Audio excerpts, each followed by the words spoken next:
Well, he says, you know, it's written all over your face. You're afraid of going to a seance. But he says, I know you. He says, you're going to come.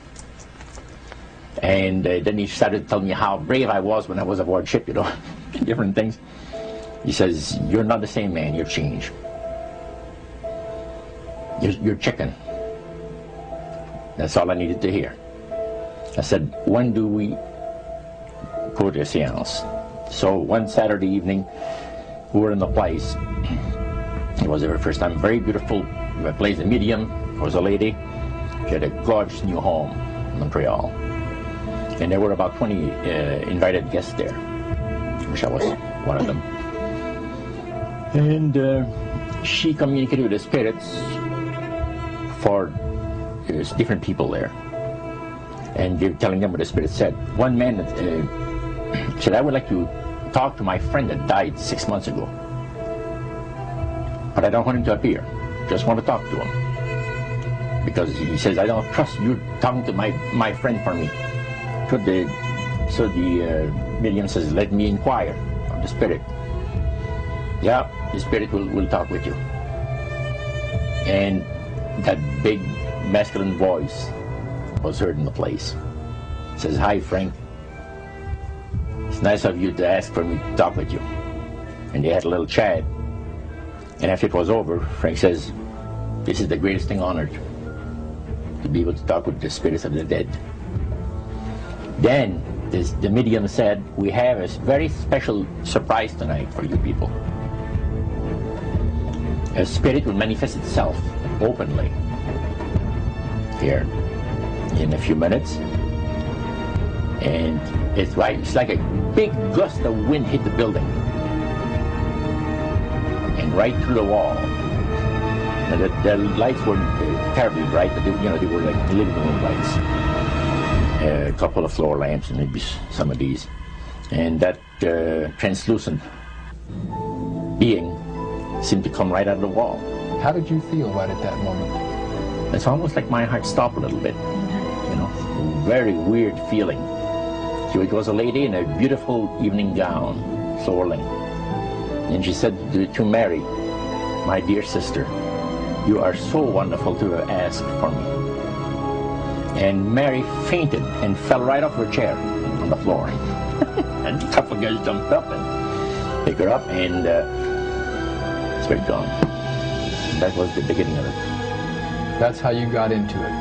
Yeah, that's the way I got into it. After a while, you see, there's something interesting about the human mind. You can adjust to an awful lot of stuff. You can adjust to a lot of things that would terrify you to begin with. After a while, they become common and ordinary. So you mean contact with the supernatural can become commonplace and ordinary and doesn't bother anybody? Yeah. In other words, the more that you do it, you're not uncomfortable. That's right. It's just not an uneasy feeling. Yeah. So how did you feel about it? Then I got into a secret society that worshipped the spirits, you see. Well, how is that different from the seance, Roger? It happens that the seance are not involving in many ways. But when you get into a secret society of spirit worshippers, then, and especially when you're invited there by the direction of the higher-ups in the spirit world, you never get out of there alive.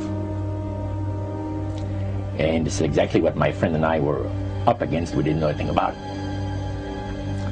And there was a very, very popular big band leader. Jazz musician? Band, yeah, very famous. And one night we went to one of these seances, and he was with his wife. So Roger, you're at this restaurant. What happened? We sat there, and we had our favorite alcoholic beverages, you know. And as we talked, the band leader says, he says, I want power. I go right to the source of power. And he says, how do you think that I became famous the way that I am? Well, I said, you must have had some good luck. But he says, there's no such thing as good luck. He says, there's either some power working for you somewhere, or you don't get ahead in this world. Not in my type of occupation. So it went from there. We got talking about spirit worship. Did it intrigue you?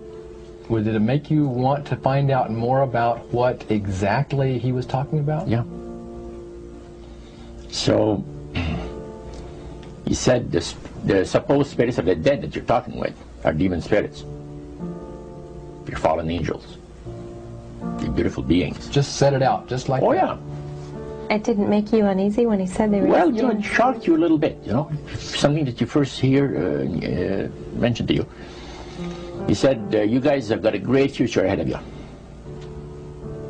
Because we've been told, the high priest of our society, secret society, has been told that the master has very special plans for you too. Now, what did he mean by the master? Satan. And we were interested to hear more about it. And he told us, he says, look, we worship spirits. We worship Lucifer and all his angels. They're just as beautiful as they did before they were cast out of heaven. He says there was a misunderstanding in the whole thing. He says among the inhabitants of the galaxies. And he says our master was misunderstood. And God did not bear with him like he does with people that make mistakes today. So we're in a warfare, good against evil. And we happen to be the evil ones, but we're not that bad. He says, I look at this business between the forces of good and evil. He says, you believe in one person believes in God, and everyone believes in Lucifer. It's like politics. So the great controversy is real. And you've heard someone talk about it that's on the other side. And to these people, they are sold to the fact that Christ will not return to this planet with power and great glory. He's going to abdicate all claims to the planet, because the high priest once said that Christ will abdicate all claims to the planet because he knows that it is lawfully and rightfully Satan's. And at that time, he says, so the priest says, well, now, he says, for those of you that are new, let me tell you that this is the most feasible way, he says, to please the spirits. It's to deride Christ and his people, and his church and all that. So they sing out of Christian hymnals. They didn't sing Christian words to the hymns, however. Well, they changed a lot of them. Yeah, and not for the good. It's a form of blasphemy. Such as you see today in the rock music world. You see the entertainers, they have these crosses. The ladies got earrings, crosses. The guys got crosses. This is a form of blasphemy, a form of deriding Christ. You see. Spirits cause the people to do that, to find pleasure in wearing this type of emblem, which is the cross is the emblem of the crucifixion of Christ to the Christians. Better to reign in hell than serve in heaven, is that it? Why not? I'm here on the ground with my nose in it since the whole thing began. I've nurtured every sensation man has been inspired to have. I cared about what he wanted, and I never judged him. Why? Because I never rejected him, in spite of all his imperfections. I'm a man. I'm a humanist. Maybe the last humanist. Who, in their right mind, Kevin, could possibly deny the 20th century was entirely mine?